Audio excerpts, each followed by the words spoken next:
राधे राधे मित्रों, जय श्री कृष्णा। तो आप सभी का स्वागत है हरि कीर्ति के यूट्यूब चैनल में। मैं बहुत अच्छी हूँ और आशा करती हूँ कि आप सब भी बहुत अच्छे होंगे। तो आप सभी को शरद पूर्णिमा की बहुत बहुत शुभकामनाएं। तो आइए जानते हैं कि शरद पूर्णिमा के दिन चंद्रमा अमृत वर्षा क्यों करता है, और शरद पूर्णिमा के दिन लक्ष्मी माता धरती पर आती हैं, और शरद पूर्णिमा के दिन ही खीर क्यों बनाई जाती है, और शरद पूर्णिमा को हम और कौन कौन से व्रतों के नाम से जानते हैं। तो आइए जानते हैं ये सब विशेष जानकारियाँ। तो सबसे पहले हम जानते हैं कि चंद्रमा अमृत वर्षा क्यों करता है शरद पूर्णिमा के दिन। तो आइए जानते हैं।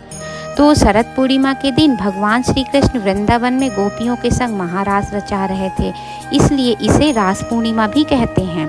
और तब चंद्रमा आसमान से सब देख रहा था और वह भाव विभोर होकर अपनी सारी शीतलता के साथ पृथ्वी पर अमृत की वर्षा आरंभ कर दिया।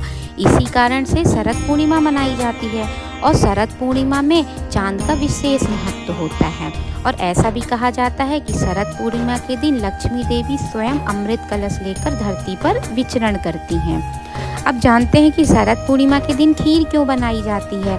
तो जो सफ़ेद चीज़ है वह चंद्रमा को आकर्षित करती हैं। तो सफ़ेद चीज़ों का जो प्रसाद है, भोग है, वो लक्ष्मी जी को भी प्रिय है, भगवान को भी प्रिय है, इसलिए खीर बनाई जाती है।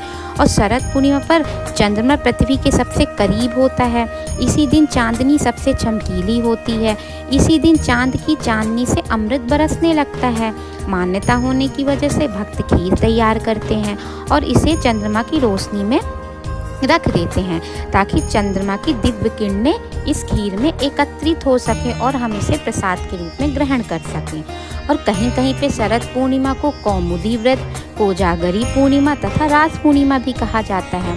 और हाँ, इस दिन अपने कान्हा जी को आप सफ़ेद रंग के वस्त्र धारण करवाएं और उन्हें सफ़ेद, यही खीर है और सफ़ेद चीज़ों से बनी हुई प्रसाद का भोग लगाएं, और क्योंकि यह चंद्रमा की चमक को दर्शाता है। और कहा जाता है कि शरद पूर्णिमा के दिन ही गोपियों तथा श्री कृष्ण का रास देखने के लिए महादेव स्वयं धरती पर गोपी का रूप रख के आए थे और रास किए थे।